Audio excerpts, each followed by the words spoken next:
Hi, welcome back to another episode of Algebra in Words, the video series on YouTube. To continue from the videos and discussions in the previous videos, in which we looked at the products and multiplication of polynomials, we're going to start to delve into kind of the opposite, factoring polynomials. And there's many different sections and categories of specific types of factoring polynomials.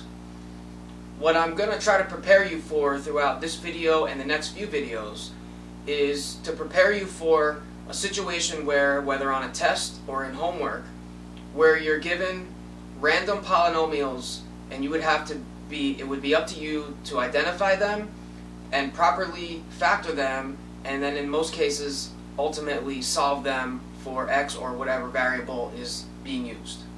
So what I'm going to do in this video is give a general overview of the types of polynomials, and again an overview of just some key notes and details, as well as focusing on the words, which is what the Algebra in Words series is about. Some key words and definitions and phrases that you're going to need and that will also be helpful for you in identifying and ultimately factoring and then ultimately solving polynomials. So it's not going to be a long video, but let's get started. You'll notice on the board that I have 6 polynomials on the board. So all we're going to do is look at each one and basically identify key elements about them so that when you're ultimately taking a test, you can figure out and identify those elements as well. Each polynomial that I have on the board has at least one, if not more, purposes, mainly one purpose each. So let's look at the top one, 4x squared minus 2x.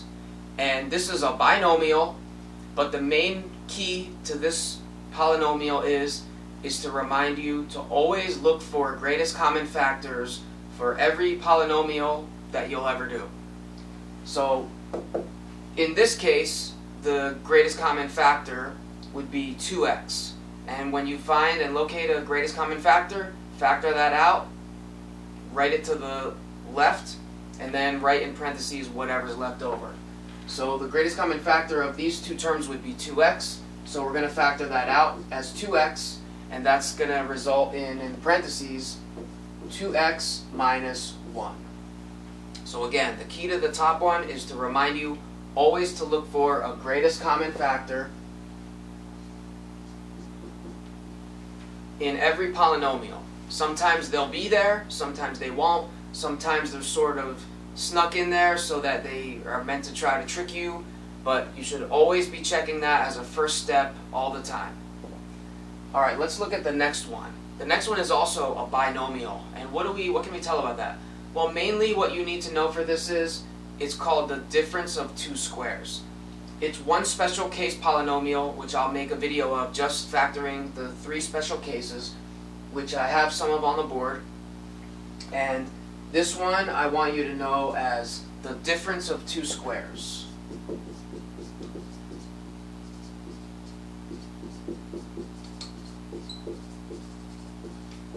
The difference of two squares. The first term, 9x squared, is a square. It's actually a perfect square. There's a minus, that means difference. And the last term is also a square, 4 squared, which makes 16. 16 is a perfect square. Now, again, in terms of the words that you should be associating with the difference of two squares, and again, I'll make a video of this next, the difference of two squares always factors into conjugate binomials. In a previous video, we looked at multiplying conjugate binomials that results in the difference of two squares, so again, this is going in the opposite direction. The difference of two squares factors into conjugate binomials.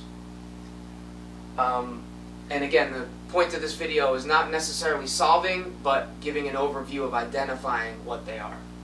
Let's look at the next one. Also 2 terms, but this is the sum of 2 squares or 2 perfect squares. And long story short, we could write that the sum of 2 squares. And what you want to remember about factoring the sum of 2 squares is they're prime. The the sum of two squares are prime. It cannot be factored or simplified anymore. Let's look at the next one. The next one just simply represents a normal trinomial, also known as a quadratic expression in this case. And it's a trinomial because it's got three terms. It's in descending order, which we want all of our expressions to be in descending order, highest exponent to lowest exponent. It's also a quadratic expression because the degree of the expression is 2, identified by the leading term x squared. So we could call this just a normal trinomial. I'm just going to call it a trinomial. Trinomial, also a quadratic expression.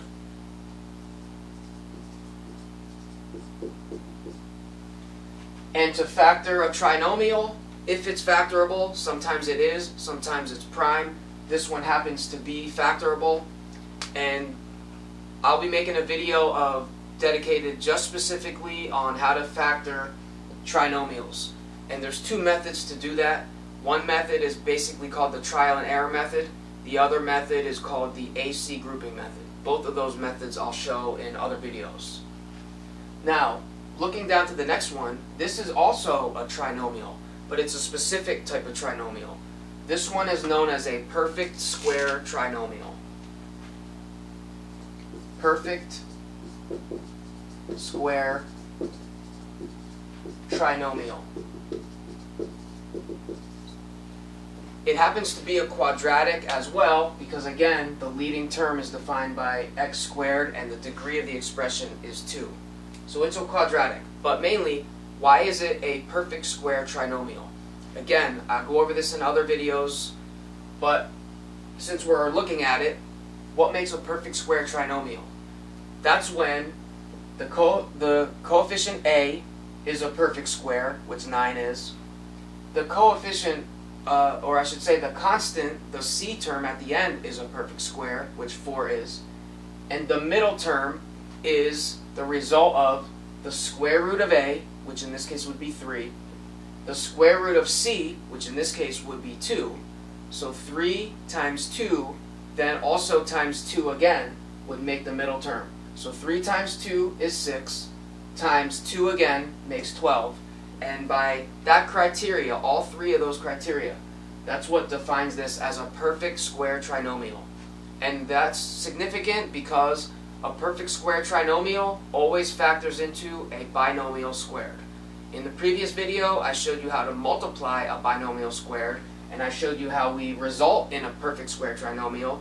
But again, going forward, we're going to look at the reverse, which is identifying a perfect square trinomial so that once you know that, you can factor it into a binomial squared.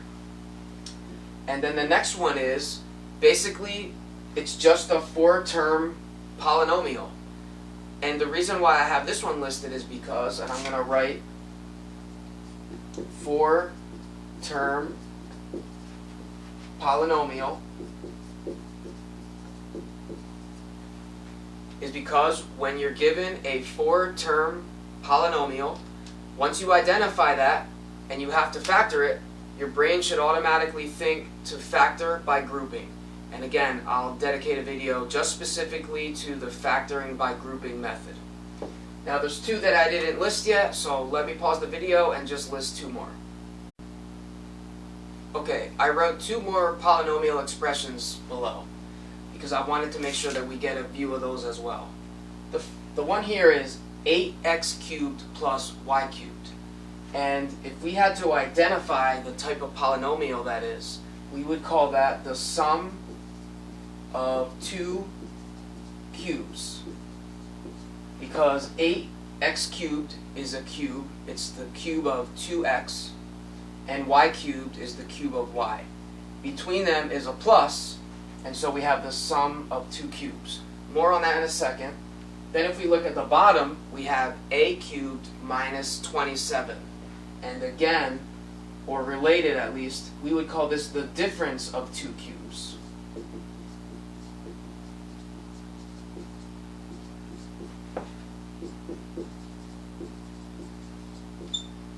The difference of 2 cubes. Now, a couple quick notes on these before we wrap up the video. We have the sum of two cubes, and that factors into a binomial times a trinomial. As well as the difference of two cubes also factors into a binomial and a trinomial. I explain how to do that specifically in another video. But for now, I just wanted to help you identify these as another special case, either as also commonly known as the sum or difference of two perfect cubes. Now, before we wrap up the video, let's compare the sum of two cubes to the sum of two squares. Now, if you remember, I told you that the sum of two squares is always prime. It cannot be factored any further. However, that's not the case for the sum of two cubes. The sum of two cubes can be factored, and the method used for the sum of two cubes and the difference of two cubes happens to be the exact same method. So again, basically to leave you on the final note that there is a difference between sum of two squares and sum of two cubes, and I'm hoping that this video gave a little overview to help you identify the difference so that when you get to that point, you can factor them appropriately. And again, in other videos, I'll specifically dedicate just to showing how to factor each of those special cases. So that wraps up this video. In next videos, we'll be looking at factoring each of the special cases. I'll be making a video just dedicated to factoring regular trinomials with the trial and error method and the factoring by the AC grouping method.